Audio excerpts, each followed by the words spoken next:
These are blue horrors, and I'm gonna need them done really quick. Now, I got a set of pink horrors a long time ago with the intent of making a pink horrors kill team, but it turns out it's significantly harder to get the blue horrors on eBay. Um, Now, typically I tend to buy most of my stuff secondhand because I don't care too much about it and I'd rather they be cheaper. But it turns out I kind of learned the hard way that buying niche stuff means it's on sale almost never. So I bought these guys like straight up. And unfortunately I waited until like the very like last minute to actually decide to buy them. So I need to get all 20 of these guys done in a week. Now, I'm gonna have to take some shortcuts in order to get all of these guys done, and it's already taken quite a while to get them out of the sprue. So I'm gonna start by Rattlecan primering them. I'm gonna Zenithal in the opposite direction, just because these guys are fiery, therefore they're making their own light. Makes sense that they would be lighter at kind of like the more burning bit. Now I'm also just gonna super glue them to a bit of cardboard. I don't have 20 stabs for these guys to go on, so I've kind of got to improvise with how I mass paint all of these, and instead of like improvising more stabs, I just super glue them to a bit of cardboard and then I'll peel them back off. I use literally just like a tiny dab, so it shouldn't change much. Now, one of the main shortcuts that I want to practice whilst doing this is doing speed paint gradients. Now, I'm not sure if there's a proper term for it, but basically this is just where you use multiple different colors of speed paints and they blend slowly together on the model. Now, I have absolutely no idea why I kept it on the cardboard. It made it significantly harder to record any form of footage. But here we are. I'm doing it. Now, this makes it significantly harder to tell what's going on. I started with red, I've gone through orange, and then I'll finish with yellow tops. This is just kind of my form of fire, especially for these guys. Now, I'm going for more of a darker red fire. This was kind of half intentional. I started with red and it was kind of like a blood red. Now, as I mixed in the orange, it became like a very kind of like almost like blood orange, like the fruit. And then as I mixed in yellow as well, it just kind of turned into just like a slightly more yellow, which isn't ideal, but they still kind of look fiery. It's just kind of like a different form of fire.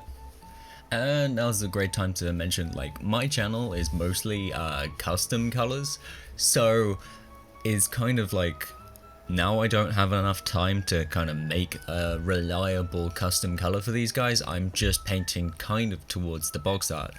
Now, just because I'm leaning on the kind of box art colors, I'm not adhering to them perfectly. These guys are going to be a much darker kind of fire. My blue horrors are going to contain some pink elements just to make them kind of look more interesting to me. Now, I super love Tzeentch stuff just in general, especially these kind of like horrors. I like painting skin and I like painting in bright colors, which means like these are exactly kind of like the guys I want to paint anyway. And because they're already supposed to be like bright blue and bright pink, it's hard to kind of establish like a custom color that doesn't like look weird, right? They already look weird, which means it's hard to get weirder. Does that make sense? One existential crisis later, it's time to peel these off of the cardboard, because the speed painting section's kind of done. Now, there's still a little bit that I want to do with these guys, but I think they look pretty good. Now, I know the red wasn't necessarily intentional, but I think they have a really nice vibe to them. They look kind of more aggressive than they normally would. They look a lot more just grumpy. Usually these are like silly little fellas, and these don't look that silly when they're dark red. or at least maybe that's just me. Now, next step is to start dry brushing them. I have some bright pale yellow right here, and that's going to be kind of like my main highlight color. This is hopefully going to make it look a little bit more like they're a bit glowy. Definitely make them just look a bit brighter, as they're a little too dark right now. So, not having a proper dry brush, I just had varying success rates with these guys. I think it might be time to look into getting an upgrade to this just like snipped brush, because some of these are better than others. Unfortunately, like, this is where I thought I was gonna stop on these guys, but I think I'm gonna have to go further. Now, these guys definitely lost some of their saturation, which is why I'm going to try and bring back some new colors by dry brushing some pink over the top. These guys are supposed to look pretty magical, so this is a perfect time to use this to kind of bring them more magical vibes to them. Now, I actually use a lot of pink when it comes to fire. Kind of like the combinations of like reds and yellows. I know it's kind of in the opposite direction, but it can bring out some of the colors that you really want in fire.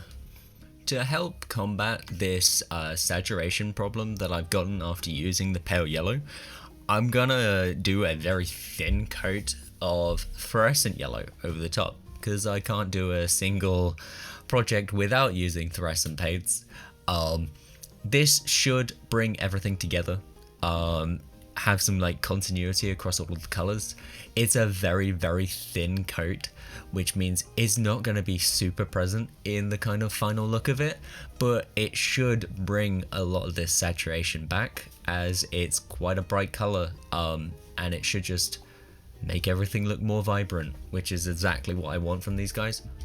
So I'm going to save the reveal for these guys till the very end, and we're going to move on to the blue horrors. And we're going to do speed paint blending again, and these are my 3 colors of choice. We got a super bright blue, the seafoam green from Speed Paint 2.0, as well as familiar pink, which I'm assuming was made specifically for these guys. Or pink horrors, not blue horrors. Yeah, and because I'm super lazy, I'm just going to use the top of a takeaway tub.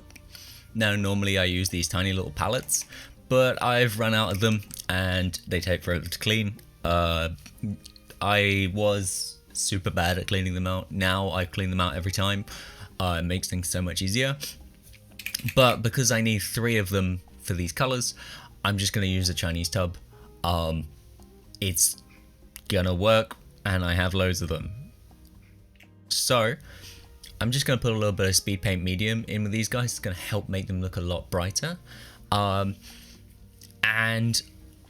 I'm going to start with the blue. The blue is the main color of these guys. So what I'm going to do is I'm going to paint the majority of it, and then I'm going to leave things like hands and legs for the pink stuff. And as you kind of get closer to each of them, you kind of dab them with the brush, and they mix on the brush, and then they create like a really nice blend. It's a super quick and easy way of blending 2 colors together, and it's super effective. And they look really good. However, because I used a candy ink as well as speed paints, they have 2 different levels of shininess. This doesn't look that great. So what I'm going to do is I'm going to dry brush over with this light blue. This should add some continuity between all of the different colors, as well as it being really, really close to the blue that I actually want. This should make the whole thing look quite interesting. It's not going to be your typical kind of dry brush highlighting. It's going to be a lot more subtle, simply because it's a lot like the colors that are already going on it. Now this should also take away most of the shininess, but leave a little bit, which should make it look a lot more like biological skin, because you have a little bit of like shiny bits in the crevices. And boy, did I not want to say that. But it's true. It is. It's true. Yeah. Now I've got to paint the little tiny details. These guys are super nerve-wracking for that.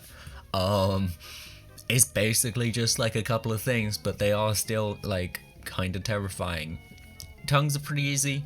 They've got teeth, which I totally forget about until like the very end.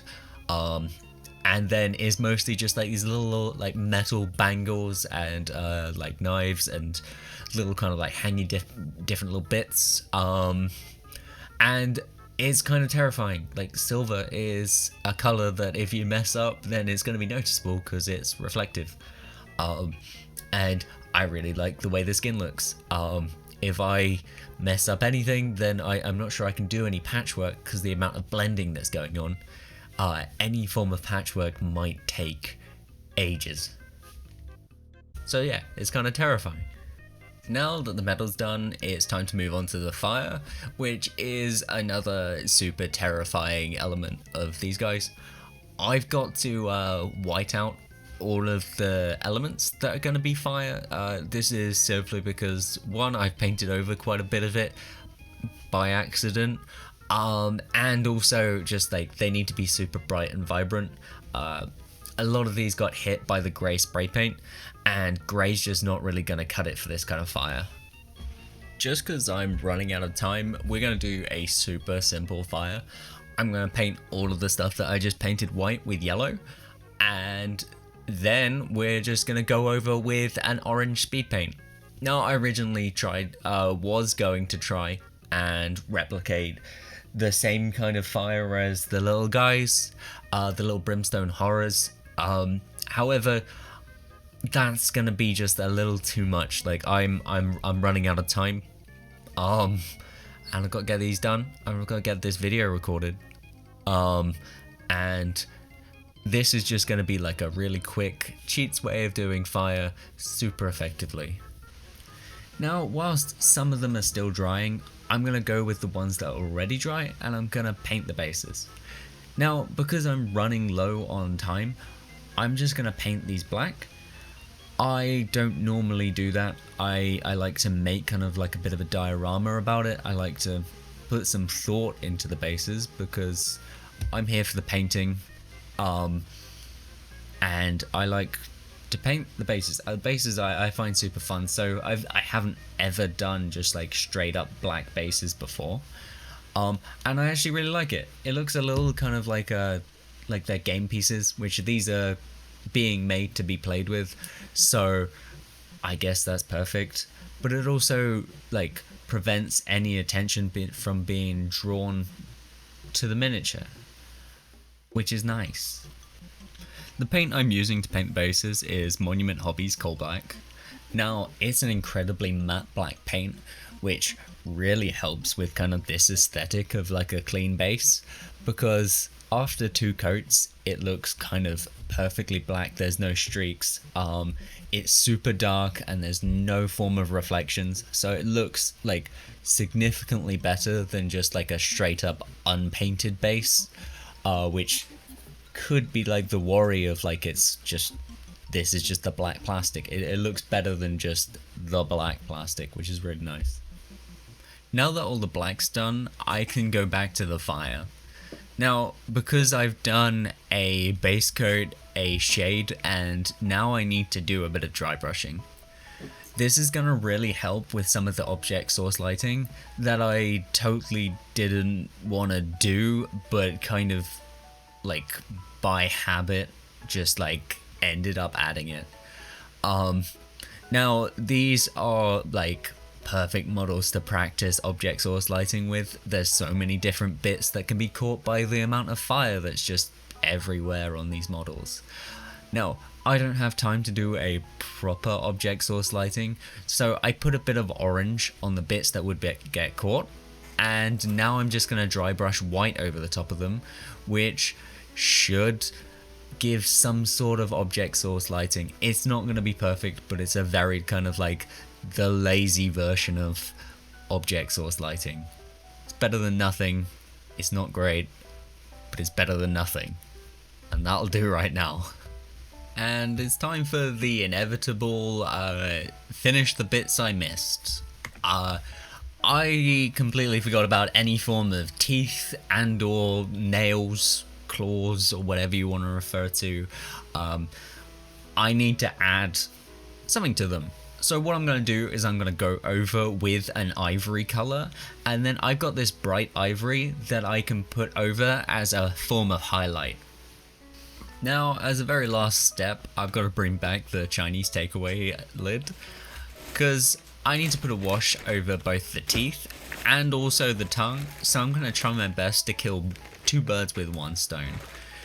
I definitely need the tongue to be pink, so what I'm going to do is I'm going to put a very, very thin red wash over both the teeth, the nails, and the tongue, which might look interesting. It should look interesting. Hopefully it'll look good. Now, I wouldn't typically put a red over the teeth, but it should make them look kind of more violent, more kind of terrifying.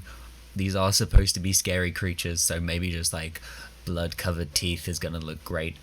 But it should only be the recesses that really get affected by the red, so fingers crossed, it'll look good. Now, one of the things that I'm just gonna completely avoid doing is the eyes. Now, I don't really want to leave them undone, but my hands today have been extremely shaky. It was already an absolute nightmare doing the fingernails and teeth, but I really don't want to risk it with the eyeballs. Now, I'm literally in the final couple of hours before going away, so I need to get these done, and I can't afford to wait until my hands stop shaking. And with me deliberately ignoring the last step, it's done. Now, they barely fit all on one turntable, so enjoy this blurry, unfocused mess. I'm super happy with how these turned out. Now, it took me this long to realize that this is basically a full set with no custom colors. Yeah, it looks pretty good. I think I've got my own kind of flavor still mixed in with the original style of these guys. Yeah, I like them. I do really like the teeth with the red. They actually looked a lot better whilst they were drying. The kind of wetness of the red really did make them look really interesting, but they'll do for now. Maybe I'll go over with like some gloss paint, make their teeth all shiny, but that's not really necessary at this point. I guess I am coming back to touch these up anyway. I've got to paint the eyes, and then they'll finally be done. Now, I did also realize right before I left, I haven't finished all of the pink horrors, so I didn't make it, which is why this one's later than all of the others. I do try and get all of these videos out within a week. I didn't manage to do that. I'm sorry. But if you enjoyed this, please stick around, and I'll see you in the next one.